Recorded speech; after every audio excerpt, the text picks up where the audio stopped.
cita-cita.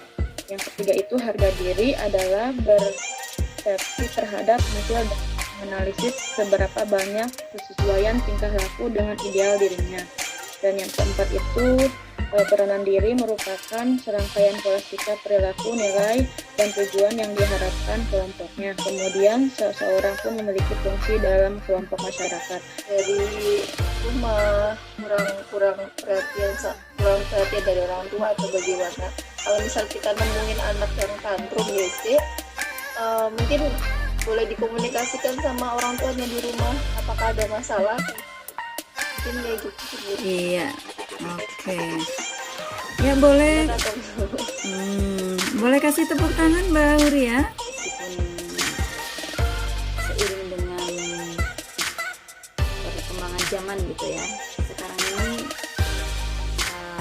pada era ini banyak juga kita baca atau kita lihat video anak-anak yang ternyata broken, ternyata punya kesulitan, tapi justru mereka punya karya yang luar biasa gitu ya.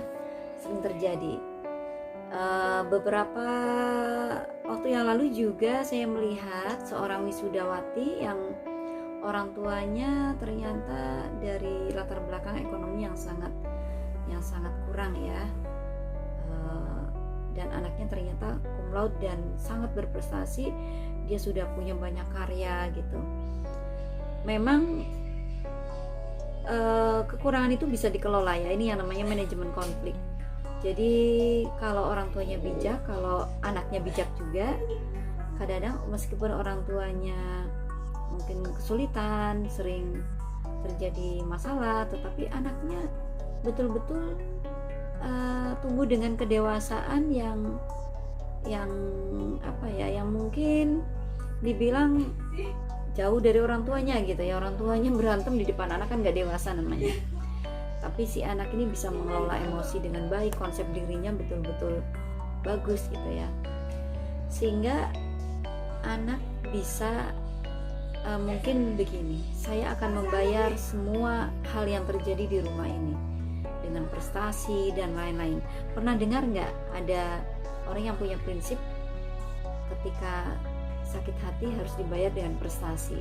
Ini bukan hal yang baru ya, banyak yang punya prinsip seperti itu, dan ternyata banyak orang-orang yang terlahir dari konflik besar, tetapi nyatanya mereka justru menjadi orang-orang yang berpengaruh, orang-orang yang berprestasi, orang-orang yang menjadi figur gitu ya. Dan saya pernah punya peserta didik dulu waktu saya masih ngajar di SMA, anak yang betul-betul tiap hari itu mendengar orang tuanya itu berantem gitu ya, sampai awalnya itu mau frustasi, tapi karena dia mau curhat, jadi kan dapat masukan-masukan gitu ya, terutama dari kami guru-guru gitu. Saya bilang, justru dengan orang tua seperti itu tunjukkan bahwa kamu bisa menyadarkan mereka gitu ya. Perilaku kamu yang solihah, yang baik, kamu tunjukkan bahwa kamu sangat rajin beribadah, rajin berdoa, rajin mengaji.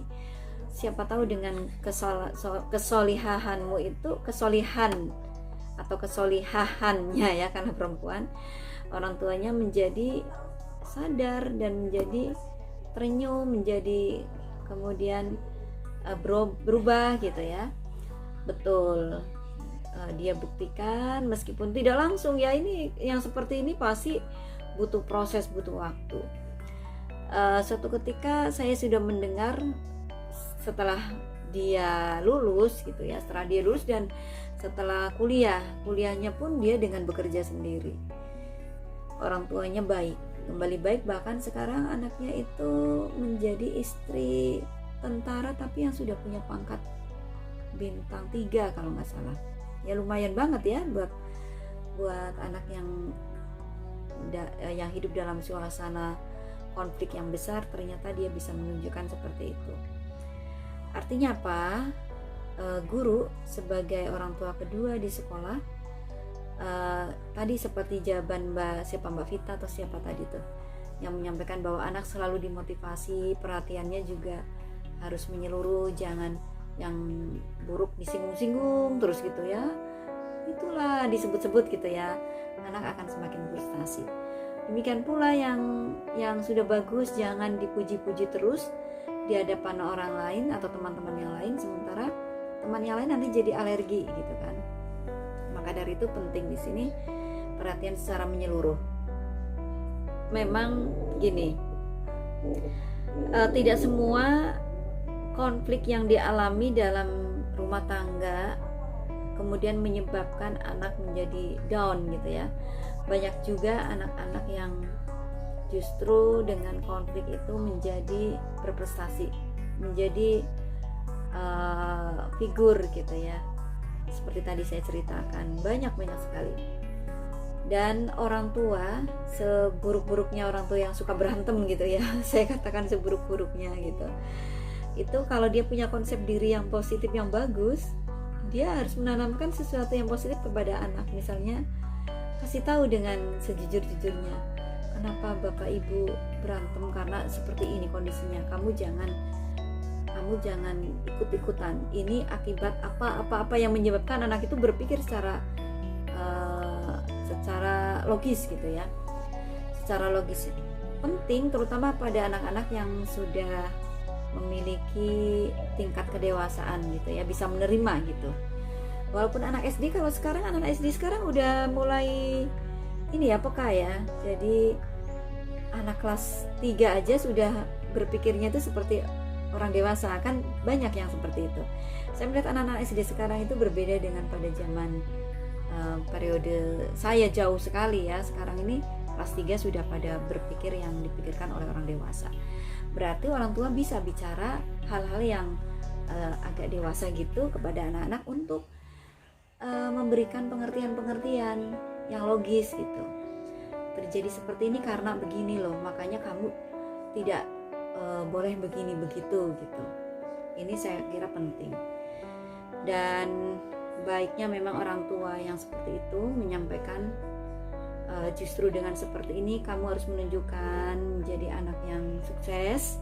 Tunjukkan kepada masyarakat bahwa ibu kamu dan bapak kamu yang gagal harus dibayar dengan kesuksesan kamu. Nah seperti itu ya. Saya banyak menangani anak-anak yang seperti itu. Anak-anak terutama, dulu kan saya ngajar di sekolah budaya ya. Di sekolah budaya itu siswanya kebanyakan anak-anak yang broken. Jadi latar belakang orang tuanya itu seni, orang yang di bidang seni. Kalau saya bilang seniman, bukan seniman ya. Seniman kan ada kriterianya. Tapi mereka tuh orang-orang seni, orang-orang yang seperti Lengger, tahu Lengger nggak tuh? Lengger, terus sinden, apa ya yang Lengger kan tidak semuanya baik dan tidak semuanya buruk. Ada kasus-kasus di mana mereka itu ya tidak seperti yang diharapkan lah sebagai orang tua gitu. Ini yang banyak terjadi, orang tua yang seperti itu. Jadi mereka orang seni tapi orang seni yang tidak bertanggung jawab gitu lah. Orang seni itu kan biasanya perasaannya lebih halus ya. Artinya apa? Artinya dalam hal tanggung jawab terhadap anak, perasaan mendidiknya itu kan lebih dibanding dengan mereka-mereka yang tidak memiliki jiwa seni kuat gitu.